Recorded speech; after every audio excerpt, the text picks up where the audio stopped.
Elena, de ce te agiți atât? Nu cumva ai visat vreodată la o căsuță în sat? O întreba uimită prietena ei Rita. Să te trezești cu cocoșii, să mulgi o capră, apoi să te plimbi desculță pe malul râului, ascultând cum cântă privighetorile. Dumnezeule, ferește! O întrerupse Elena pe Rita. Nu ai idee despre ce vorbești. Ești plină de smântână. Bunica din imagine cu ulciorul de lapte, vaca în fundal. Dar ce legătură are laptele cu asta? Se indignă Rita, fanteziile astea sunt toate ale tale, pe care ți le-ai însăflat reclama. Eu am crescut la țară și știu ce înseamnă, nu din povești romantice, ci din interior. Acolo trebuie să muncești de la răsărit până la apus, cu cocoșii, cu caprele, cu râurile și cu privighetorile. Totul devine o durere de cap după un an, doi, încât nu mai vrei să trăiești. Nu exagera, prietena mea. Dar eu exagerez. Ce naivă ești? Rita, cea mai bună zi din viața mea a fost ziua în care am urcat în tren și am plecat pentru totdeauna în oraș din sat. Dacă ar fi fost acum mătușa Nadia cu noi, Dumnezeu să o ierte, și ea ți-ar fi spus că cea mai fericită zi din viața ei a fost exact așa cum a fost și a mea. S-a mutat în oraș și a trăit bine. Numai că, la bătrânețe, au început să apară note nostalgice în vorbele ei. Se uita la filme sovietice, fetele, acolo erau tractorii. Sufla din nas, lăsa o lacrimă. Mama m-a dat cu picioarele în oraș la mătușă imediat ce am terminat 9 clase. Și acum nu mă poți aduce înapoi în sat cu nimic. Elena și Rita stăteau în cafeneaua lapte și mâncau vermicelii cu cârnați, spălându-le cu cafea neagră din căni mici. Ritei îi împlinise recent 38 de ani. Era destul de drăguță la față, deși puțin supraponderală, lucru pe care se plângea adesea prietenei. Cu 6 luni în urmă, soțul ei Kiril murise, noaptea în somn, fără motive vizibile, cu un zâmbet ciudat pe față. Nu era clar de ce zâmbea atât. Poate visase un vis frumos, poate în ultimul moment a realizat că nu va mai trebui să muncească fără pauză la fabrică pentru a o întreține pe Rita și pe fiul lor de 19 ani, Artiom, care la vârsta lui nu se hotărâse încă în viață. Slavă Domnului, măcar l-au luat în armată pe fiu, înainte să ajungă la închisoare sau în alte necazuri. După ce a lucrat 6 ani ca brută la o fabrică de pâine, meserie, trebuie spus, grea și pentru un bărbat, Rita și-a distrus complet coloana vertebrală, practic s-a accidentat. A trecut într-un loc mai liniștit, la biroul de comenzi, unde trebuia să stea mai mult la computer. Dar a trebuit să plece și de acolo acum un an, pentru că nici să stea nu mai putea. Și în tot acest timp, familia a trebuit să fie întreținută de unul singur, doar de Kiril. Banii erau catastrofal de puțini, mai ales iarna, când pentru un apartament cu 3 camere trebuia să plătească o sumă enormă pentru utilități. Datoriile se acumulau treptat. Banii abia ajungeau pentru mâncare și pentru vizitele la doctori, care nu s-au dovedit a fi vrăjitori, dar listele de medicamente erau destul de lungi, încât din primele rânduri era clar că nu vor avea bani pentru toate cursurile. Și când, într-o zi, Kiril nu s-a mai trezit, Rita a rămas complet singură și în totală confuzie, căutând frenetic modalități de a ieși din situația complicată. Și nu a găsit altă soluție decât să vândă apartamentul și să cumpere o căsuță mică în sat. A trebuit, desigur, să se convingă mai întâi că o casă proprie este visul oricărui om normal. Apoi să se întărească în această convingere și deja cu seriozitate să vorbească despre capre și privighetori prietenei sale cele mai apropiate, în cafeneaua lapte, mâncând vermicelii cu cârnați și spălându-le cu cafea neagră. Nu am altă ieșire, a declarat Rita cu un aer trist. Poate ai dreptate. Eu nici măcar la bunica nu am fost vreodată în sat. Am fost mai mult prin tabere de pionieri, iar părinții mei mergeau acolo fără mine. Dar ce opțiuni am acum? Ei bine, asta este deja mai aproape de realitate, a fost de acord Elena. Și nu-ți mai inventa povești. Dacă vrei să cauți o casă, uită de capre. Ia-mă pe mine ca expert. Îți voi găsi ceea ce ai nevoie. Principalul lucru este să nu trebuiască să investești în ea. Să reziste încă 10 ani fără să curgă acoperișul. Să tai lemne sau să ară grădina, te vor ajuta cu bani din exterior. Și după un an, fiul se va întoarce. Poate că în armată îi vor pune mintea la punct, oricum va fi o ajutor. Și apoi vei vedea cum va merge totul. Nu te gândi prea departe. Îți vei îndrepta spatele, îți vei găsi un bărbat harnic și deștept. Oh, ce groaznic! Exclamă Rita. Totul sună atât de sumbru. Angajezi pe cineva, îi dai de lucru. Nu așa îmi imaginez eu totul. Dar nu știam că ai trăit înainte în sat. Nu mi-ai spus niciodată. Nici nu am spus, pentru că nu vreau să mă amintesc. Da, mă voi zdrobi în fărâme, dar să mă întorc în sat. Nu, nu, nu, ferească-mă, ferească-mă. Coșmaruri, a suspinat Rita, pe un balon cu aer cald. Așa e, a spus Elena, terminându-și cafeaua, și-au râs. Elena a ajutat-o pe prietena ei cu toată alergătura aceasta pe la instituții și chiar a mers să vadă casa, așa cum promisese. Verdictul ei a fost în general pozitiv. O căsuță solidă din bârne, un acoperiș nou din țiglă, apă și canalizare aduse în casă, un boiler electric și o sobă suedeză, pe care prietenele au încercat-o imediat și au fost mulțumite de ea. De asemenea, era atașat un garaj. Adevărat, ușile erau puțin înguste, așa că trebuia să îndoaie oglinzile înainte de a intra cu mașina. Dar toate acestea erau detalii mărunte, care, comparativ cu alte avantaje, nu aveau nicio importanță. Ritei nu-i venea să creadă că totul s-a aranjat atât de bine. Era evident că va trebui să se acomodeze cu un spațiu lăsat de mult de proprietari, dar fără datorii, cu documentele în ordine, ca de la o pagină albă și cu speranța în viitor. În grădina părăsită, soțul Elenei a cosit iarba și a construit câteva straturi, unde au reușit să planteze usturoi și mărar. Numai că pentru cireșii din colțul cel mai îndepărtat nu a ajuns lungimea cablului de la trimer. Și, în cele din urmă, după ce și-a condus ajutoarele, Rita a rămas singură în noul loc. Așa cum se spune, în noul loc, să-ți apară logodnicul în vis. Și lucrurile se îndreptau spre noapte. Rita a deschis fereastra lui Nastia și a stins lumina. Noaptea călduroasă de iulie mirosea a trifoi, a iarbă cosită și puțină mucegai de la casa care nu se uscase complet. Greierii cântau tare. Broaștele neastâmpărate de la iazul din depărtare scoteau din când în când un coac răsunător, iar pe tavan, undeva în stânga, un insect zburător se lovea cu tot corpul de ceva, iar dincolo de pereți se auzea ceva foșnind și mișcându-se. Ciudat era că niciun țânțar nu se auzea, probabil din cauza căldurii care a fost toată ziua. Niciun zgomot de mașini, nici voci de tineri beți care se împrășteau din localuri, nici beisul deranjant al muzicii proaste, nu înțeleg de unde. Nimic din toate acestea nu era aici. Frumusețe! Totuși, Elena a subestimat ceva în copilărie. De ce să fugi de toate acestea? Totuși, acum 20 de ani nu era nici drum, nici posibilitate de a cumpăra o mașină pentru a merge de aici la muncă. Și cu locurile de muncă în acele vremuri era o mare problemă.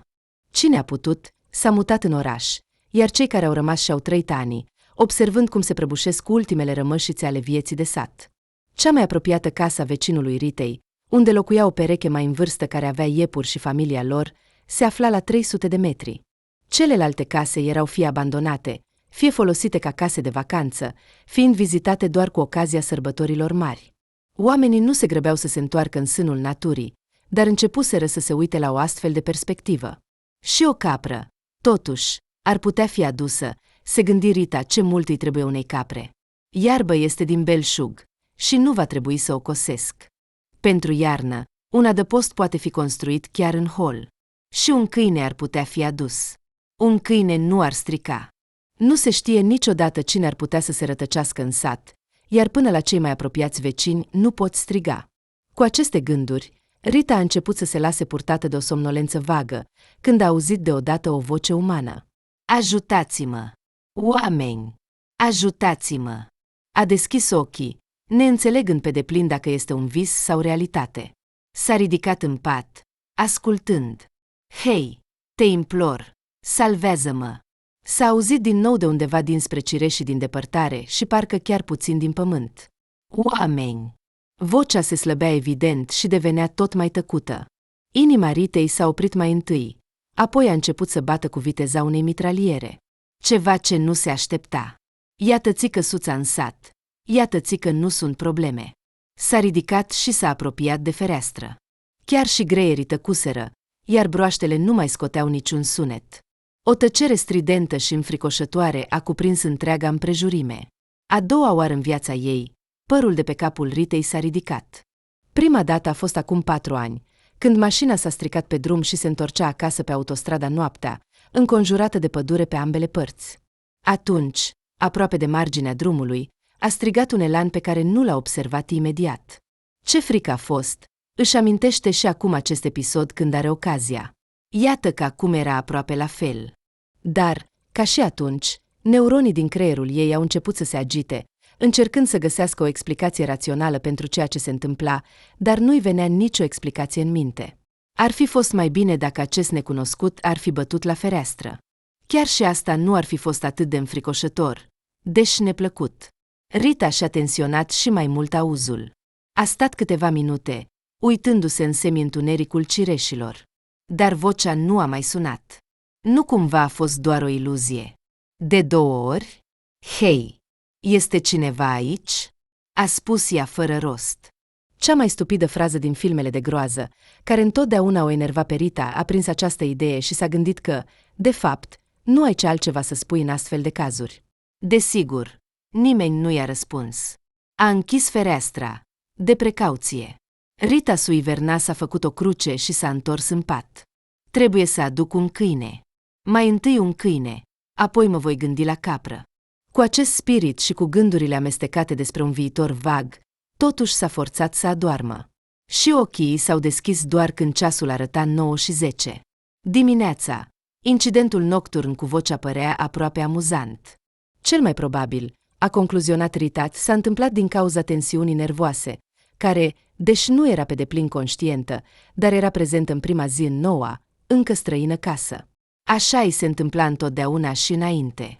Dacă aveau loc schimbări importante în viață, atunci emoțiile legate de acestea erau neapărat îngropate adânc în interior. Rita știa că va veni o zi, peste o săptămână, o lună sau chiar un an, și tensiunea acumulată va ieși neapărat la suprafață, doar că într-un moment mai calm, din cauza căruia tuturor celor din jur le va părea că intră în depresie fără motiv. Se temea în mod special de un astfel de truc după moartea lui Kiril. Calmarea ei aparentă în legătură cu acest eveniment ar fi putut induce în eroare pe oricine, dar nu pe ea însăși. Încrederea binevoitoare în o lume mai bună, în care își imagina soțul decedat, era doar o mască, sub care se ascundeau disperarea și frica ei. Rita înțelegea că va veni momentul și va intra cu adevărat în panică, va începe să plângă cu hohote și să-și amintească de Kiril, aproape zilnic, cerându-i iertare la mormânt pentru dragostea pe care nu i-a oferit-o în toți anii vieții lor împreună. Și dragostea a fost sinceră, devotată, chiar dacă nu se reflecta în fiecare cuvânt și în fiecare acțiune a ei. Totuși, au trecut deja 6 luni și depresia nu s-a manifestat niciodată. Poate că acest lucru era legat de faptul că o situație stresantă s-a suprapus peste alta, peste această mutare. Și ar trebui să aștepte încă ceva timp înainte ca acest cocktail de emoții îngropate să iasă la suprafață. Nu că și-ar fi dorit foarte mult asta, doar știa că mai devreme sau mai târziu se va întâmpla. Trebuia să se pregătească pentru oraș, pentru că la jumătatea celor 12 era programată prima întâlnire cu medicul pentru coloana ei vertebrală, care continua să o chinuie, mai ales în primele ore după trezire. De precauție, Rita nu a luat micul dejun, dar totuși timpul era pe sfârșite. Voia să verifice ce ascundea iarba necosită din cireșii din depărtare. Așa, de precauție, dar s-a oprit la marginea unei bălți eliberate de iarbă, nevrând să pătrundă cu picioarele goale în urzici. Căldura începea din nou să crească. Aerul condiționat din mașină se stricasem cu câteva zile în urmă, așa că călătoria promite a fi dificilă. La clinică, i-au luat sânge pentru analize, i-au făcut un RMN, iar doctorul, clătinând din cap cu tristețe, a pronunțat verdictul său. 2 hernii intervertebrale în zona lombară. Nu ne grăbim cu operația. Să începem cu o blocadă. Chiar acum putem face prima injecție. Apoi, peste câteva zile, vei veni din nou. În acest timp, vom calma durerea. Trebuie să facem și o ecografie a inimii și ar fi bine să examinăm bine zona cervicală. Presiunea mea, tensiunea ta, nu-mi place. Este crescută. Ai deseori dureri de cap. Se mai întâmplă, a răspuns Rita. Nu foarte des, dar întotdeauna în cele mai nepotrivite momente. Și cu vederea cum stai, contururile obiectelor nu se estompează? Nu, nu cred. E bine, a concluzionat doctorul, a scris rețetele necesare și s-au despărțit. Rita era pregătită pentru blocade, dar se temea de operație și slavă Domnului că aceasta nu a fost necesară până acum. Pe drumul de întoarcere, Rita a cumpărat o mică cositoare manuală, hotărând că poate cosi iarba la care trimerul nu a ajuns. Voia să treacă și pe la Elena, pentru a lua o parte din cărțile și lucrurile pe care le-a pus temporar la ea după vânzarea apartamentului. Dar Tania a răspuns la telefon, iar Rita a decis că va merge în altă zi. Oricum, nu era timp pentru cărți, iar toate lucrurile necesare pentru început erau suficiente în casă. Elena a sunat singură când Rita se apropia de sat. Au vorbit puțin, și-au împărtășit ultimele noutăți și și-au dorit o stare bună. Incidentul cu vocea nocturnă a ieșit din capul Ritei, așa că nu i-a spus nimic Elenei despre asta. După injecție, durerea din spate nu se mai simțea deloc, așa că starea de spirit se îmbunătățea cu fiecare minut. La ora 5 după amiaza, după ce a făcut un duș și a luat cina, a luat cositoarea și s-a îndreptat să învețe o abilitate nouă pentru ea. Iarba nu voia să se lase cosită. Dacă Elena ar fi fost lângă Rita, ar fi râs din toată inima de ea, pentru că știa din copilărie zicalați cositoare, cosi cât e rouă. Această trimeră se descurca bine cu iarba în căldura amiezii și în vreme uscată. Și fiecare cositor experimentat trebuie să știe că iarba trebuie cosită manual atunci când este grea de umezeală, de rouă sau de sucul ei propriu, și când se așează sub cositoare în rânduri drepte, fără a se împrăștia în fâșii pe părți. Dar Elena era departe, așa că Rita a trebuit să se chinuie mult până a ajuns la copaci. Și acolo o aștepta o surpriză sub formă de o gaură. Bine că nu s-a dus acolo dimineața, altfel ar fi putut să nu observe în tufișuri vechiul fântân. Să cadă în el și să zacă cu picioarele rupte cine știe cât timp. Gaura avea un diametru de aproximativ 1,5 m, nu avea nicio împrejmuire pe perimetru, nici din bârne, nici din inele de beton. Pur și simplu o gaură și nimic mai mult.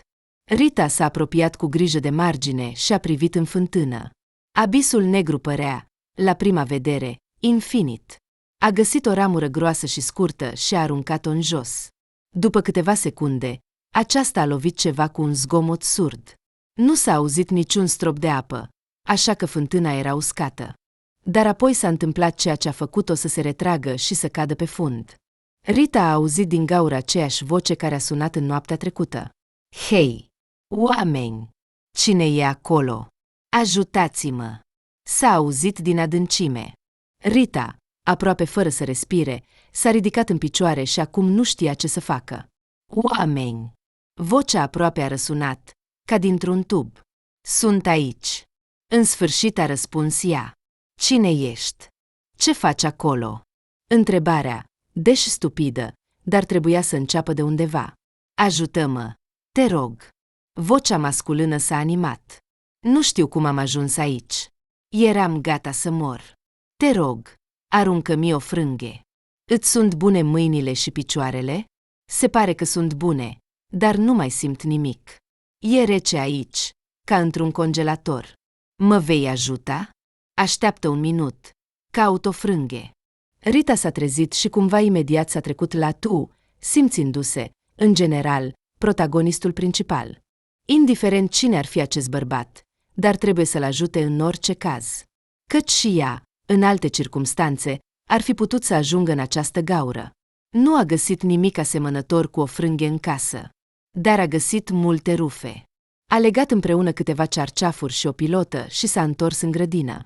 La un capăt a legat construcția ridicolă de un cireș, iar celălalt capăt l-a aruncat în fântână. După o secundă, s-a întins și a început să se miște. Blestemând și, aparent, alunecând pe pereții alunecoși ai fântânii, bărbatul a ieșit mult timp. Dar când, în sfârșit, capul lui a apărut la suprafață, Rita a avut parte de o nouă surpriză, de data aceasta atât de incredibilă, încât, deschizând gura de uimire și respirând adânc de 2 ori, a leșinat, căzând cu grijă pe iarba adunată într-o mică grămadă. Pentru că bărbatul era soțul ei decedat, Kiril. Când Rita a deschis ochii, nu a putut înțelege mult timp unde se află și nu își putea aminti cum a ajuns în casă. Zăcea pe pat. În cealaltă jumătate a camerei, despărțită de sobă, cineva se ocupa cu ceva. A încercat să se ridice. Ea a amețit capul, iar în fața ochilor au apărut pete roz. După un minut, din spatele sobei a ieșit Kiril, pe care l-a recunoscut imediat. Salut, a spus el. M-am speriat pentru tine. Nu știam ce să fac. Am găsit telefonul tău. Am vrut să chem ambulanța. Dar nu pare să fie semnal aici. Și nu știu la ce adresă să chem. Nu înțeleg nimic și nu-mi amintesc nimic. Ascultă, tu m-ai numit Kiril? Mă cunoști? În mintea Ritei a început să se clarifice treptat, până în momentul în care și-a amintit că Kiril a fost în mormânt de 6 luni, dar în același timp el stătea aici, la 3 metri de ea. Cum a fost posibil asta? Căci este o nebunie totală. Fie că a înnebunit, fie că s-a întâmplat cumva sfârșitul lumii, iar din gauri au ieșit morții înviați. Dar și prima și a doua variantă provocau un dezacord just. Nimic nu prevestea nebunia ei. Și sfârșitul lumii, cât își amintea, ar trebui să arate ca un fulger de la est la vest. Și nu ar fi putut să nu-l observe. Rita s-a uitat din nou la bărbat. Niciun dubiu. Acesta era Kiril. Coafura lui, constituția lui, modul lui de a se mișca, chiar și tricoul maro pe care l-a cumpărat anul trecut, era tot al lui. Numai că vocea era puțin răgușită. Dar stai puțin în frigider, nu știu cât timp, și nu doar vocea se va schimba. Desigur, știu, a răspuns în cele din urmă Rita, încercând să se convingă și pe sine de același lucru. Ești soțul meu, Kiril. Soț. S-a mirat bărbatul. Ce întorsătură! Nu mă recunoști. Nu, spun, nu mă amintesc nimic. Și cum am căzut în această gaură, nu am nici cea mai vagă idee. Și de când suntem căsătoriți? De 19 ani. Kiril a fluierat. Ce experiență! Ciudat că am uitat asta. Dar tu, cum să-ți spun, ai început să spui cu neîncredere. Rita, ce, m-ai înșelat? Nu e vorba de asta. În general, ai murit acum 6 luni. Cum vrei, așa gândește. Dar așa s-a întâmplat. Kiril nu a avut nimic de spus la asta, doar a privit întrebător la Rita. Da, și eu sunt în șoc, a adăugat ea, de aceea am leșinat. Înțelegi, nu se întâmplă în fiecare zi așa ceva. Se pare că uneori e mai bine să nu-ți amintești nimic decât să-ți amintești, a concluzionat profund Kiril. Îmi imaginez cu greu cum e posibil să mori și apoi să înviezi în această gaură. Dar va trebui să-mi crezi. Lasă-mă să fiu Kiril. Iar tu te numești Rita, i-a sugerat femeia. Rita, a repetat el, încercând să-și amintească, gânditor. Mulțumesc că m-ai scos. Și cât timp ai stat acolo? Nu știu, 2 zile, poate 3, sau poate 1. De acolo ziua nu se deosebește prea mult de noapte. Tot timpul am văzut stelele. Doar că păreau uneori mai palide, alteori mai strălucitoare. Și mai este ceva. Bărbatul s-a ascuns din nou în spatele sobei și s-a întors cu o valiză neagră din plastic în mână. Asta a fost cu mine în fântână, a spus el, bătând pe valiză. Am încercat să o deschid, dar are un lacăt cu cod. Nu reușesc. Trebuie să găsim un dălțișor sau ceva. Ai un instrument? Stai! A strigat Rita speriată. Dar ce dacă e o bombă? O bombă? De ce aș căra-o cu mine? E puțin probabil. Dar acolo ar putea fi cheia pentru tot ce s-a întâmplat cu mine. Așa că caută ceva cu care să o deschizi. Caută în debara, în cămară. Trebuie să fie. Soțul Elenei a adus instrumente aici. Kiril a ieșit în hol. Rita s-a ridicat în sfârșit din pat și a trecut în cealaltă jumătate, care servea ca bucătărie. A încălzit pe aragaz electric un ceainic și a turnat în căni cafea tare. O tremurare ușoară în tot corpul nu o lăsa, iar obiectele din jur păreau să se estompeze puțin, rotungind colțurile și marginile ascuțite. Kiril s-a întors după aproximativ 10 minute cu un dălțișor și un ciocan. În următoarele 5 minute, valiza de pe diplomat a fost spartă. Poți să te îndepărtezi, dacă ți-e frică, a spus Kiril, înainte de a deschide capacul. Nu, nu e nimic. Am spus despre bombă doar așa, fără să mă gândesc. Deschide, e mai interesant. Și Kiril a deschis. Oh, Dumnezeule! A exclamat el imediat. Asta chiar nu mă așteptam. Rita s-a uitat și ea în diplomat, dar a sărit imediat înapoi. Valiza era plină cu pachete de dolari și euro aranjate cu grijă. Câte erau acolo, e greu de imaginat. Așadar, a spus bărbatul, să tragem concluzii. Eu sunt Kiril. Acum 6 luni am murit, dacă te crezi pe cuvânt, și am înviat într-o groapă cu o valiză plină de bani, suficienți pentru a zbura pe lună și a ateriza într-un hotel din Dubai. Știi ceva despre acești bani? Nu, desigur, a răspuns Rita. Și e ciudat că ți amintești de hotelul din Dubai, dar nu poți să-ți aduci aminte de soția ta. Despre ciudățenii nu începe, a fluturat Kiril cu mâinile. Îmi amintesc tot ce nu are legătură cu mine, iar acolo unde sunt eu, e doar o gaură neagră, ca aceea din care m-ai scos. Apropo, ar trebui să reparăm gaura, a spus Rita, gândindu-se că ar putea să iasă prost. Mâine o repar. E deja târziu. Acolo în debara sunt multe scânduri și cuie. Poate până atunci îmi voi aminti ceva. Afară era deja o seară adâncă. Trebuia să vină cu un plan de acțiune pentru mâine. Nu puteau lăsa tot ce s-a întâmplat fără răspunsuri. Dar pentru astăzi, impresiile erau mai mult decât suficiente. Rita încă nu se putea concentra bine. Începea să o doară spatele și o trăgea în somn. Kiril trebuia, de asemenea, să-și găsească un loc pentru noapte. În bucătărie era o bancă largă, iar o saltea putea fi găsită în dulap. Se va descurca. Chiar dacă era soțul ei, Rita nu ar fi riscat să se afle lângă el în aceeași pat. În noaptea aceea, Rita a dormit neliniștită. Gândurile se amestecau, alternând între somn și realitate, având în vedere că evenimentele din vis erau, poate, mai plaumbile decât ceea ce s-a întâmplat în timpul zilei. Aproape de ziua, a visat un râu, crescut pe maluri cu buchete uriașe de lăcrămioare și trandafiri. Mergea pe un pod, admirând toată această frumusețe, gândindu-se că trebuie neapărat să se plimbe cu barca pe râu împreună cu Kiril, ca să poată și el să o vadă. Iar în jur, oamenii se adunau, păreau că nu le pasă de trandafiri, de râu sau de ea însăși. Și deodată, în mintea ei a apărut o idee bruscă. Dar ce-ar fi dacă Kiril ar avea un frate geamănă, despre care nu știe nimic? În acel moment, pe pod a apărut un cal, fără căruță, fără stăpân, singur. Trota tare pe podeaua de lemn și, singur din toată mulțimea, se uita cu interes la Rita, la lăcrămioare și la ceața ușoară care acoperea curgerea lentă a râului lat. Rita s-a trezit, s-a ridicat brusc din pat și a privit pe fereastră. Afară, râul continua să murmure liniștit încă câteva secunde. Apoi a dispărut, cedând în cele din urmă locul realității, iar Rita a auzit sunete de lovituri cu ceva greu în lemn. Da, trebuie să verific asta. Kiril avea cu adevărat un frate. Îl chema Boris. Și locuia undeva pe lângă Petersburg, în Gacina sau Kronstadt. Nu își mai amintea exact. Rita nu l-a văzut niciodată, nici măcar în fotografii. Nu a fost prezent nici la nunta lor, nici la înmormântarea soțului ei. Kiril aproape că nu își amintea de el și explica indiferența ciudată a acestuia față de viață prin faptul că era bolnav de inimă și, prin urmare, din tinerețe aproape că nu ieșea din apartamentul său. Se spunea că a avut deja 2 sau 3 infarcte și abia putea ajunge pe balcon pentru a prigi lumina lui Dumnezeu de la etajul 3. Frații se sunau de 2 ori pe an, pe 31 decembrie și 16 mai, în ziua de naștere a lui Kiril. Iar inițiatorul acestor apeluri era întotdeauna Kiril, ceea ce era ciudat, mai ales în ziua lui de naștere. Acest ultim detaliu a întărit suspiciunile Ritei că frații s-ar fi născut, poate, în aceeași zi.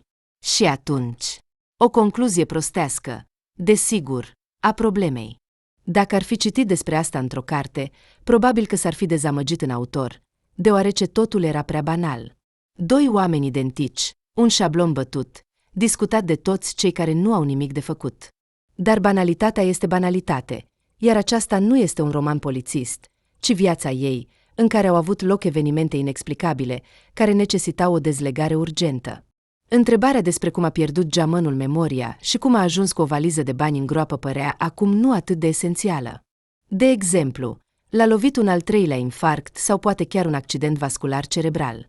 Conștiința s-a trezit și, fără să-și dea seama, a plecat să viziteze mormântul fratelui său uitat. Ipoteza părea, deși nebunească, să liniștească rațiunea, construind lanțuri logice salvatoare pentru sine. Era mai bine decât un soț mort, ieșind din mormânt și umbâlând prin casă. Rita, mulțumită de sine, s-a ridicat, a făcut un duș, a băut cafea și a ieșit din casă. Spatele, slavă Domnului, nu o mai durea deloc. Din direcția cireșilor, Kiril a ieșit spre ea cu o cutie de unelte în mână. Acum putea să-l numească în gând și Boris, dar asta trebuia să verifice mai întâi. Salut, a spus Rita, încercând din nou să vadă în bărbat măcar câteva diferențe față de soțul ei. Ce-ai făcut acolo? Am reparat gaura, așa cum ai cerut. Acum e mai liniștit. Nu-mi place. E bine. Cum ai dormit? Deloc, a răspuns Kiril, încruntându-se. Nu am închis ochii. Încercam să mă amintesc ceva. Și? Ți-ai amintit? Câteva lucruri, a răspuns bărbatul. Interesant. Ne spui? E o prostie, nimic special. Mi-am amintit cum alergam prin pădure cu diplomat. Era înfricoșător. Întuneric. Și parcă mă urmărea cineva. Am auzit cum se rup crengile în spate. Chiar mi s-a părut că au tras. Au tras? A exclamat Rita speriată. Poate doar ai uitat pentru o secundă și ți s-a părut? Poate că așa a fost. În orice caz, nu a adus claritate. Mi-ar plăcea să văd câteva fotografii cu noi. Poate că asta ar da un impuls suplimentar. Și am copii. Un fiu. E înarmat acum. Iată. Trebuie să mă uit. Nu am reușit să transfer albumele cu fotografii și alte lucruri de la prietena mea. Tocmai mă pregăteam să merg la ea. În plus, mi-a venit o idee. De asemenea, voi verifica. Ce idee? Despre tine. Ar putea explica multe. Am nevoie de numărul de telefon pentru a suna pe cineva. Iar telefonul acesta este în agendele care sunt încă la Elena. Stai mult? În vocea lui Kiril s-au auzit note de îndoială. Voi încerca să mă întorc repede. Acolo și înapoi. Am nevoie de ajutor. Ce? A exclamat Rita. O să o înnebunești pe Elena. Așteaptă să te arăți cunoscuților. Mai întâi să ne lămurim noi în toate. Și apoi, cum vrei. Kiril s-a încruntat din nou. Măcar cumpără o bere. Eu între timp îmi voi găsi o ocupație. Bine, a spus Rita, dar în sinea ei a observat că Kiril încă nu ieșise din groapă, nu a iubit niciodată berea și, în general, era indiferent la alcool. E totul ciudat. Oh, cât de ciudat! De data aceasta, Elena era acasă. Când a răsfoit directoarele și agendele, Rita a găsit numărul de telefon al lui Boris, a tras aer în piept și a sunat. Alo! S-a auzit o voce masculină de cealaltă parte. Alo! Boria? Eu sunt. Cu cine am onoarea? Eu sunt Rita, soția lui Kiril. Aha, te ascult. Rita a auzit pentru prima dată vocea lui Boris. Nu a vorbit niciodată cu el la telefon. Și ceea ce a auzit a dezamăgit-o. Vocea nu semăna deloc cu vocea lui Kiril. Și Boris se afla, așa cum era de așteptat, la 1000 de verști distanță de ea. Chiar dacă ar fi fost și geamănă, nu mai conta acum. Putea să spună la revedere și să se întoarcă în sat cu mâinile goale. Totuși, eticheta trebuia respectată, așa că au mai vorbit încă 5 minute despre nimic, până când, în cele din urmă, s-au despărțit. Tot acest timp, prietena o urmărea cu interes. Pe fața Ritei, pe care s-au succedat într-un timp atât de scurt o mulțime de emoții diferite, s-a înțeles că se întâmplă ceva neplăcut. Eșec, a spus Rita cu un aer de resemnare, ascunzând telefonul în poșetă. Ce s-a întâmplat? Hai, spune-mi. Rita, deși nu plănuia să vorbească astăzi despre Kiril, dar cum s-a întâmplat, nu s-a putut abține. Nu o să crezi. A început ea misterios. Mai ales spune-mi. S-a entuziasmat Elena. Și Rita i-a povestit totul, până la cele mai mici detalii, nici despre calul de pe pod nu a uitat. Și când povestea s-a terminat, Elena a exprimat dorința de a-l vedea cu ochii ei pe Kiril înviat și cu atât mai mult pe valiza plină de bani. Spre sat, au zburat pe șosea de parcă tot ce a povestit Rita ar fi putut să dispară în orice moment. Parțial așa s-a și întâmplat. Kiril nu era acolo, nici valiza. Ești sigură că a fost? A întrebat Elena cu îndoială. Valiza? Nu, Kiril. Crezi că am înnebunit? S-a supărat Rita totuși. În locul lui, aș fi procedat exact la fel. El nu își amintește nici de el, cu atât mai puțin de mine. De ce ar trebui să mă acorde încredere necondiționată? O femeie, văzând valiza cu bani, a sărit și a plecat să sune la cineva. Ce prostie! Sunt o nebună! S-a lovit cu palma pe frunte. Trebuia să-l iau cu mine. Și am uitat și de bere. Ce? Da, nimic. Hai, îți arăt. Rita a apucat-o pe Elena de mână și a dus-o spre cireșii. Gaura era acum acoperită cu un capac de lemn bine construit. Vezi, a arătat Rita. Asta a făcut el dimineața, ca să nu mai cadă cineva. L-am rugat. Iar sub capac este gaura din care a ieșit. Văd, a spus Elena. Nu-ți face gris. Nu cred că ai înnebunit. Dar situația nu e deloc bună. Amândouă avem nevoie de argumente solide. Avem nevoie, desigur. A fost de acord Rita și în acel moment, cineva a început să bată din interior pe capacul găurii.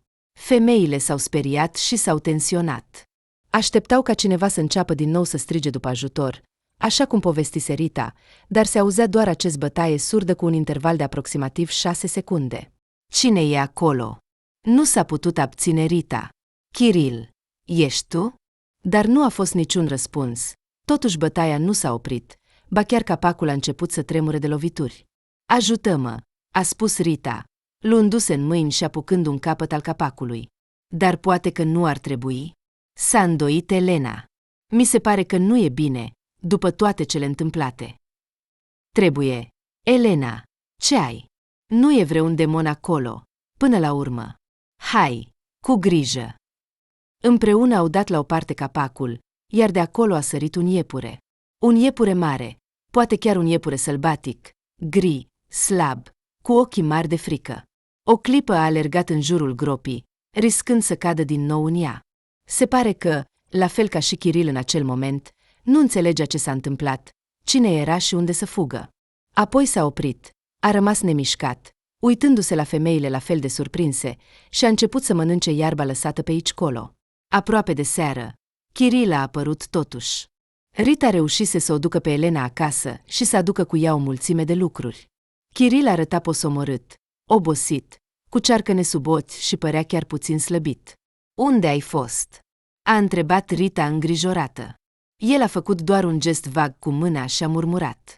M-am dus la duș. Apoi îți voi spune. Ceva s-a întâmplat și se vedea că nu era nimic plăcut. Cu inima înghețată, Rita l-a așteptat pe Kiril să iasă din duș, reușind în acest timp să prăjească cartofi. În jurul ei sărea iepurele, care a decis să se alăture și el companiei lor ciudate. Poate că a intrat în grădina ei de la vecini, care aveau iepuri. Astăzi, Rita nu a decis să verifice. Iepurele o calma într-un mod ciudat, mai ales că nici el nu arăta deloc dorința de a părăsi casa. În cele din urmă, Kiril a terminat cu procedurile de apă și a intrat în bucătărie, continuând să se ștergă cu un prosop pe părul umed. Ai adus bere? A întrebat el. Am uitat. Îmi pare rău. Și de ce a cerut ea deodată iertare?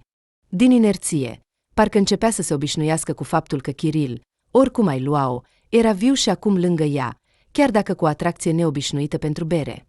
Așadar, ce s-a întâmplat? În general, mi-am amintit totul. S-a așezat pe un taburet și s-a uitat în jos. O desfășurare neașteptată. Rita s-a mirat. Totul, totul, totul, totul. Atunci e bine. Sau nu? Rita a rămas nemișcată deasupra tigăii cu spatula în mână.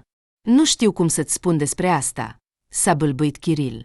Ei bine, lămurește-mă cumva. Această ignoranță m-a obosit deja. În esență, Kiril a început, dar s-a oprit imediat. A sărit de pe taburet și s-a îndreptat spre fereastră, de unde se auzea un zgomot și un murmur de voci masculine. Există o ieșire din casă în garaj? A întrebat el îngrijorat. Există. De ce ai nevoie de garaj? Nu pentru mine, ci pentru noi. Și cât mai repede. Ia tot ce ai nevoie și hai. Nu înțeleg. Unde? De ce? Ne amenință ceva? Mă tem că da. Kiril a stins lumina și, așteptând, s-a uitat la Rita. Doamne! A murmurat Rita și a lăsat spatula din mână. Este legat de bani? Toate întrebările mai târziu. Totul mai târziu. Pregătește-te și hai. Rita s-a pregătit în grabă. A luat adidașii, poșeta, telefonul, cheile. Îmbrăcați în semi-întuneric, au ieșit în grajd și prin debara au ajuns în garaj. În urma lor sărea iepurele îngrijorat. Deja din garaj, au auzit cum cineva a bătut la ușa casei. Rita voia să deschidă porțile, dar Kiril a șoptit la ea. Ce faci? Să intru în mașină. Lasă porțile în pace. Dar cum ieșim? A pus Rita întrebarea logică. Da, sunt fragile. Ieșim împreună cu ele. Dă-mi cheile. Eu conduc. De ce tu? Rita i-a aruncat lui Kiril cheile. Pentru că știu unde să merg. Mă surprins. Ieri nu știai cum mă cheamă, iar astăzi îmi spui unde și de ce să merg. Și unde? Vei vedea. La fața locului îți voi spune totul. Ce prostie! Rita s-a așezat în mașină și a închis ușa încet. În casă nu mai băteau doar, ci se spărgau din toate puterile. Așteaptă! Și-a amintit Rita. Iepurele. Ce iepure? Rita a deschis din nou ușa. Pe genunchii ei a sărit imediat iepurele. A considerat și el că a rămâne în casă nu era o idee bună. Acesta, a spus Rita, fratele tău în nenorocire. L-am găsit și eu în groapă.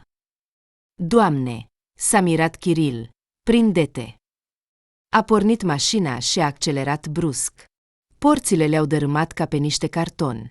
Rita a țipat și a închis ochii, strângându-și animalul speriat la piept. Fără să aprindă farurile, au ieșit în singura alee din acest sat și au zburat spre nord, spre pădure. Cu colțul ochiului, Rita a observat aci oameni care încercau să pătrundă în casa ei. Erau 4. 3 la ușă și 1 la fereastră cu o armă în mână. Chiar în alee se afla mașina lor. Kiril a frânat puțin lângă ea, s-a împins cu bara din față de ea și a împins-o în șanțul care mergea de-a lungul întregii străzi. Toyota neagră era de aproximativ o dată și jumătate mai mare decât vechiul Volvo al Ritei. Dar de la acest impact, Toyota, ca o jucărie, a alunecat lateral în șanț și s-a răsturnat pe acoperiș. Nu au auzit împușcături, dar o glonță a străpuns geamul din spate, lăsând o gaură perfectă și rămânând blocat în plafonul cabinei.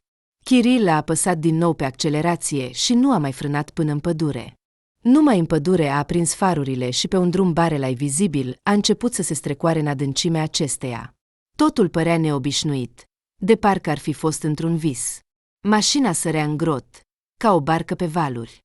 În jur, copacii se agitați de lumina farurilor, păreau fie monștri, fie oameni în mantii negre, fie o împletire de flori fantastice uriașe. Rita și-a amintit imediat visul de astăzi, doar că în loc de barca pe care voia să-l plimbe pe Kiril, era mașina, iar în loc de cal, iepurele, care, în ritmul mașinii care sărea sus-jos, își ridica și îndrepta urechile lungi. Părea că în orice moment se vor izbi de unul dintre copaci, dar Kiril nu doar că știa bine unde să meargă, ci se descurca și cu mașina cu încredere, fără să clipească, fixându-se pe un punct cunoscut doar lui. Rita se temea să întrebe ceva, ca să nu-l distragă pe Kiril de la drum. Gândurile ei erau atât de amestecate încât era pe cale să-și uite și numele. Era greu de spus cât timp au mers în acest fel. Timpul părea să nu mai existe, strângându-se, la fel ca și iepurele într-un ghem dens fără viitor și fără trecut. Această fugă a durat poate o jumătate de oră sau o oră, înainte de a se opri în cele din urmă. Kiril a oprit motorul. Am ajuns. A suspinat ușurat. Vom dormi aici. Iar dimineața mă vei duce în oraș, dacă circumstanțele permit. Acolo mă voi descurca singur. Și eu ce să fac după aceea? Acești oameni vor veni din nou la mine. Unde să merg mâine? E mai bine să nu te duci acasă pentru moment. Găsește un loc unde să aștepți o vreme. De exemplu, vizitează o prietenă. Eu voi rezolva totul.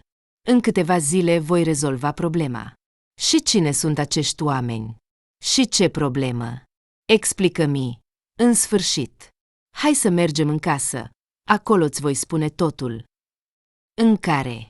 Hai, a repetat Kiril și a ieșit din mașină. Rita, cu iepurele în brațe, l-a urmat. În pădure era deja foarte întuneric. După câteva minute, au ajuns într-o colibă. Nu era chiar o casă adevărată, dar o construcție destul de solidă. Chiar și un geam era într-o singură fereastră mică. În interior, Kiril a aprins o lumânare și s-a așezat obosit pe o bancă de lemn lată. Lângă masa lungă care traversa întreaga cameră, în afară de aceste două obiecte, nu era niciun alt mobilier în căsuță. Pe peretele opus, În colțul în care rugina acoperea soba, zăcea doar o saltea veche, ruginită de vreme și umiditate. Rita a lăsat iepurele pe podea și s-a așezat și ea la masă. Dar sigur că nu ne vor găsi aici? A întrebat ea după o lungă pauză. În noaptea aceasta nu. Dar mâine nu va mai fi aici. Nici să mâncăm nu am reușit, a spus Rita, simțind că este foarte foame. Kiril s-a uitat la ea cu uimire. În flacăra galbenă, tremurândă de la lumânarea groasă, fața lui s-a părut Ritei complet necunoscută. La lumina lumânărilor, au stat cu soțul ei doar o dată, când iarna s-a întrerupt curentul. Dar a fost de mult, acum 8 sau chiar 10 ani. În general, ascultă, a început Kiril. Mai întâi trebuie să te dezamăgesc, dacă te-ai împăcat deja cu gândul că soțul tău a înviat într-un mod miraculos. Dar, dacă aș fi fost în locul tău, nu m-aș fi supărat. Eu nu sunt Kiril. Ce? A scăpat involuntar Rita, mă cheamă Mihail. Mihail Egorov, capitan de poliție, șef al uneia dintre secții. Valiza cu bani am ascuns-o aici, în timp ce tu erai în oraș, pentru că mi-am amintit de unde am obținut-o și ce oameni ar putea veni după ea. Și nu m-am înșelat. În interiorul valizei s-a activat un emițător. După el ne-au găsit. Și ar fi fost bine dacă ar fi fost oamenii noștri. Oameni ai tăi? A exclamat Rita, cei care au vrut să ne omoare?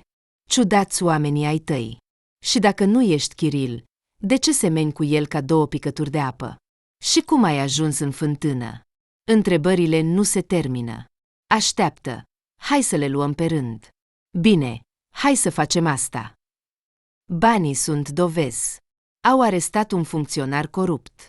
O mare personalitate. A fost mult zgomot în jurul acelei operațiuni.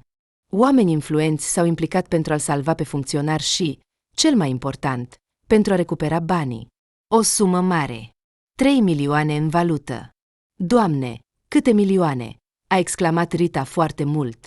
Rita, foarte mult. Nimeni nu va da atât de mulți bani fără un motiv. Firul ducea acolo unde secția locală ar fi fost mai bine să nu se bage. Operațiunea noastră, deși a fost planificată, dar am ajuns la înțelegere din întâmplare și nu am coordonat acțiunile noastre cu nimeni din superiori. Cazul a fost predat foarte repede, desigur, serviciilor speciale. Oamenii au plecat după această dovadă. Dar undeva pe drum s-au blocat. Mașina s-a stricat. Au dus-o la service.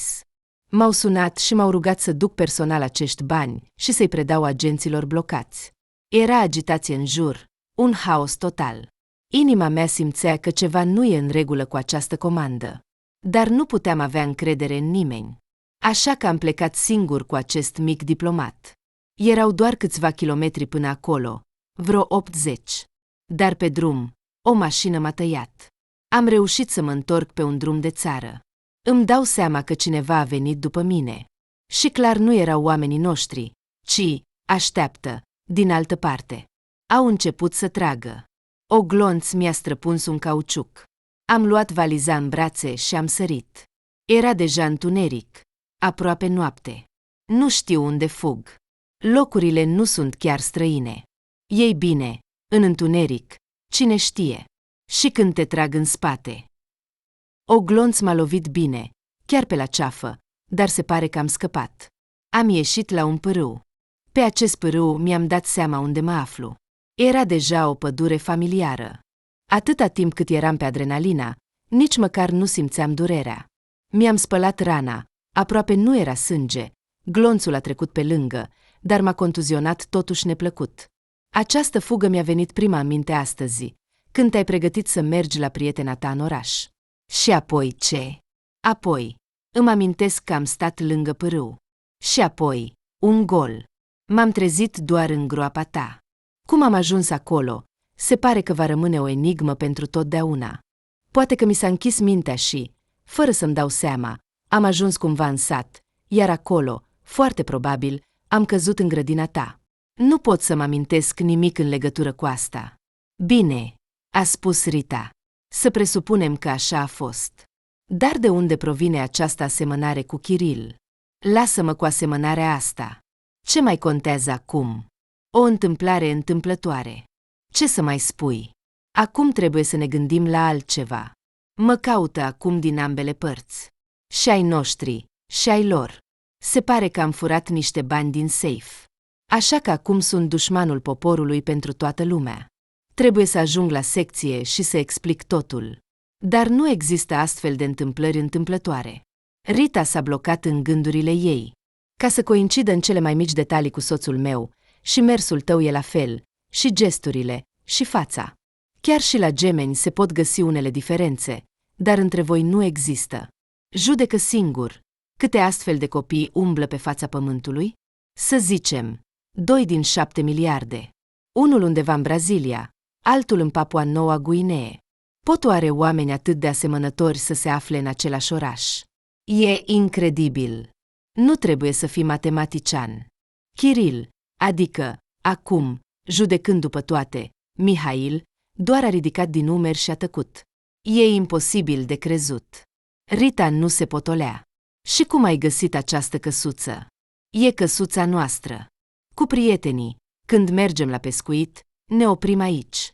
E un lac nu departe. Locuri pe care le cunosc bine. Dar nu ai putut să suni pe ai tăi? De pe telefonul meu.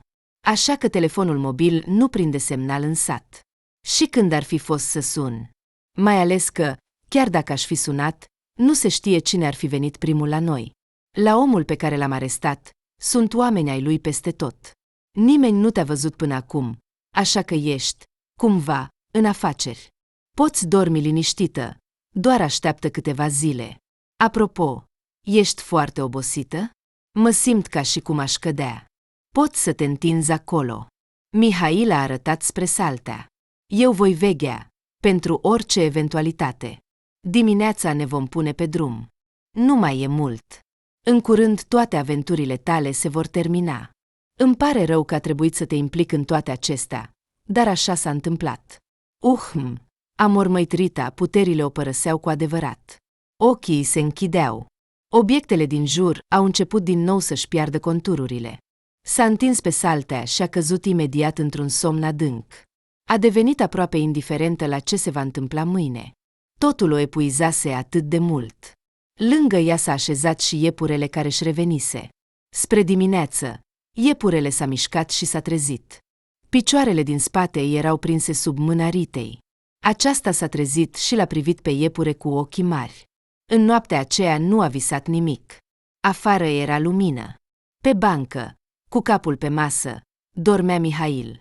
Rita a privit ecranul telefonului. 4:44. Hei, a spus ea încet. Mihail, nu e timpul să plecăm? Bărbatul s-a trezit, s-a ridicat de pe bancă și a început să se uite în jur. A exclamat el, nedumerit. Am adormit? Ce nenorocire!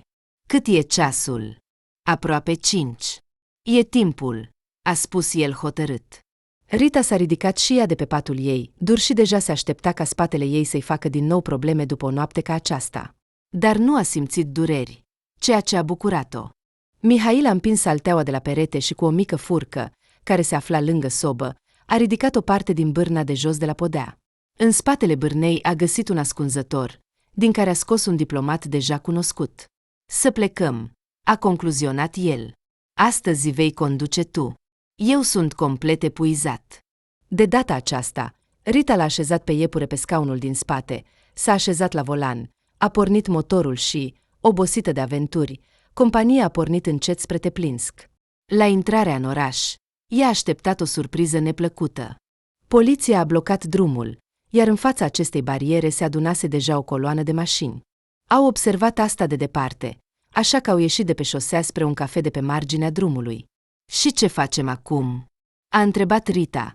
Se pare că voiai să mănânci, a spus Mihail calm. Apelitul nu a dispărut. Ar fi bine să mâncăm ceva. A fost de acord Rita, au intrat în cafe, de data aceasta lăsându-le pe al treilea lor tovarăș de nenoroc pe banchetă. Au comandat fiecare o porție mare de cartofi la cratiță și o ceașcă de cafea neagră. Mai departe, va trebui să mergi singură, a spus Mihail. Te caută doar pe tine. Vei merge liniștită. Te vei duce în oraș la 8-a secție. Vei întreba acolo pe locotenentul Karpenko. Dacă e acolo, îi vei da diplomat. Este singura persoană în care pot avea încredere acum la secție. Dacă vrea să mă vadă, Să vină aici. Voi rămâne aici încă 2 ore. Dar dacă nu e la secție, atunci du-te cu valiza la prietena ta. Te vei duce la secție mai târziu. Între timp, voi încerca să ajung acolo pe cont propriu. În general, te descurci. Sau poate că ar trebui să-i suni chiar acum. Și tu știi multe numere de telefon pe de rost. Rita s-a gândit. Asta e exact problema, a spus Mihail. Nu-mi amintesc numărul lui, iar cele pe care le știu acum sunt inutile. În acel moment, pe ușa cafeului, unde, în afară de Rita și Mihail, se mai aflau încă 4 persoane, a sunat un clopoțel. Pe prag a apărut Elena. Rita s-a bucurat să vadă o față cunoscută. Toată această situație o speria. Acum, un sprijin i-ar fi fost foarte util. Elena! A strigat Rita și a fluturat mâna. Prietena a fost puțin surprinsă de această întâlnire, iar mai ales de faptul că Rita stătea la masă în compania unui bărbat. S-a apropiat de ei și a salutat. Salut! Rita a îmbrățișat-o. Dar tu ce faci aici? Unde te îndrepți? Chiar la tine vin, să văd cum ești, iar acesta, Elena a arătat cu ochii spre Mihail. Acesta este Mihail, l-a prezentat Rita pe tovarășul ei. I-am povestit despre tine, dar care e tipul Kiril? Elena l-a privit pe el cu uimire. Apoi a îndreptat o privire și mai uimită spre Rita, în ochii ei se citea nedumerirea. Rita se aștepta la o reacție mai tumultoasă și la vreo exclamare în direcția lui Mihail, dar Elena doar o privea cu o expresie ciudată pe față. Ceva nu e în regulă, a întrebat Rita. Nu, văd că v-ați lămurit în toate, a spus Elena, oarecum confuză. Dar nu e pe placul vostru cordonul de pe drum. Pe al nostru, a confirmat Rita, și trebuie să plec deja. Mă poți însoți? Aș vrea să-ți povestesc totul pe drum. Bine, a fost de acord Elena. Am și eu multe să-ți spun. Dar Mihail nu vine cu noi? Nu. Rita s-a uitat la bărbat. Acesta a dat din cap și a spus, așa cum am convenit. Voi rămâne aici încă 2 ore. Și femeile s-au îndreptat cu pași rapizi spre mașină. Când au trecut cu bine de postul de poliție și au intrat în oraș, Rita a început să vorbească. Și cum ți se pare Mihail Kiril? A întrebat ea. Nu ai fost prea surprinsă. Exact despre asta voiam să-ți spun, a răspuns Elena. Nu înțeleg cum ai putut să-l confunzi cu Kiril. Ce vrei să spui prin asta? Dar tu pe cine ai crede că este, dacă l-ai întâlnit pe stradă? Cu siguranță nu l-ai confunda cu Kiril. El nu seamănă deloc cu el. Ascultă, eu nu înțeleg nimic până acum. V-ați lămurit cine e cine de fapt? Sau ce se întâmplă între voi? Eu nu te înțeleg nici pe tine. Rita s-a încruntat. Își amintea totul de ieri. Da, el nu era Kiril. Dar de ce spui că nu seamănă deloc cu el? Pentru că nu seamănă. Ce ai, Rita? Chiar deloc. Ceva nu e în regulă cu tine, prietena mea. Rita s-a agățat de rol, neînțelegând cum poate Elena să susțină așa ceva. Dar cu cât se gândea mai mult la asta, cu atât mai puțin loc rămânea în minte pentru explicații raționale. Locația lui Karpenko era ocupată. Rita i-a dat diplomat și i-a spus unde să-l găsească pe Mihail. În general, Karpenko s-a dovedit a fi omul potrivit, iar povestea cu Mihail s-a rezolvat în cel mai favorabil mod. Însă Ritei i-au început probleme de altă natură. La început, i-a fost greu să accepte că Mihail nu semăna deloc cu Kiril. Era ca și cum cineva ți-ar spune că tu nu ești tu. Dar a trebuit totuși să accepte. Tot același doctor, care i-a prescris Ritei un tratament pentru spate, după RMN, analizele de cap și o mulțime de teste suplimentare, i-a făcut o presupunere destul de ciudată. Nu era încă un diagnostic, dar ceea ce spunea putea explica totul, până atunci inexplicabil. Există o astfel de stare de conștiință, spunea el, nu aș numi o boală. Este atunci când o persoană, în urma unei traume, a unei tumori sau a unei alte tulburări în structura creierului, își pierde capacitatea de a distinge fețele. Toate fețele îi se par la fel. 2 ochi, un nas, o gură. Poate că ai văzut un astfel de film? Se numește Fețele din mulțime. Nu, nu l-am văzut. Ai un simptom similar, dar care funcționează puțin diferit. Ție, dimpotrivă, o față străină ți se poate părea foarte familiară. Oamenii în această stare pot recunoaște o persoană după anumite nuanțe, mers, gesturi, timbrul vocii, elemente de îmbrăcăminte. Folosind aceste indicii, conștiința lor, ca și cum, completează imaginea și încep să recunoască o persoană anume. Dar dacă, în cazul unei tulburări tipice a psihicului, recunoașterea se produce în direcția corectă, în cazul tău devine falsă. Nu aș vrea să te încarc cu termeni medicali, dar pe lângă această stare există și noțiunile de delirul dublului și sindromul capgras. Ai obținut un fel de amestec din toate acestea. Această combinație a funcționat doar o dată. Cel mai probabil, te rog să iei în considerare că acestea sunt doar presupunerile mele. Legătura emoțională puternică cu soțul decedat a fost îngropată adânc în subconștientul tău și căuta o ieșire. O mică tumoră din creierul tău a devenit mecanismul declanșator al acestei înlocuiri neobișnuite. Mai ales că recunoașterea falsă, conform relatării tale, a avut loc într-o situație destul de stresantă. În mijlocul nopții, într-un loc puțin cunoscut, lângă acel puț, așa cum l-ai numit. Nu a fost nimeni în apropiere care să poată contrazice ceea ce ai acceptat ca realitate. Tumora, deși bengnă, cu ea ne vom descurca în timp cu tratament conservator. Dar s-a manifestat puternic, în astfel de circumstanțe, în care e greu de crezut. Moartea soțului, cumpărarea casei, omul care s-a trezit fără memorie în puțul tău, singurătatea, o serie de evenimente care nu ți-au permis să te concentrezi și să gândești bine. Sper că nu am înnebunit. Numai eu aș putea spune toate acestea, a spus Rita. Nu, te asigur, va trece. Și doctorul s-a dovedit a fi drept. După 3 luni, nu a mai rămas nicio urmă de tumoră. Și cu spatele s-a rezolvat totul. Au fost suficiente injecții și terapie. Și nu a mai confundat oameni străini cu cei cunoscuți. Capitanul Mihail Gorov a primit gradul de major pentru operația efectuată cu succes. Dacă nu ar fi fost acel puț și Rita, banii ar fi ajuns de mult în mâinile criminalilor. Și el însuși cu greu ar fi supraviețuit. Iar când s-a întors din armată, fiul Ritei, Artiom, a fost foarte surprins când și-a văzut mama cu un bărbat necunoscut. Sărmana, așa s-a întâmplat, a încercat Rita să se justifice. Noi, Mihail și cu mine, ne-am îndrăgostit unul de celălalt. E un om bun. Nu-l mai poți aduce pe tata înapoi. Nu pot trăi singură. Iar ei nu se opun mamei. Artiom a zâmbit și a îmbrățișat-o. Fii fericită, dragă. Rita a suspinat ușurată. Se pare că armata a avut un impact foarte pozitiv asupra fiului ei. Despre sarcina ei îi va spune puțin mai târziu, căci pentru Artiom sunt deja prea multe surprize. Și casa din sat în loc de apartament, și noul soț al mamei sale. Ce altceva să mai spună? Ah, da, iepurele. Cu el era totul în regulă. Acum trăia în sat, în casa Ritei. Se dovedea că nu era deloc iepurele vecin. De unde a apărut în puț, a rămas o enigmă. Dar nu trebuie să existe răspunsuri la toate, până la urmă. Rita a numit iepurele Martin și se pare că i-a plăcut.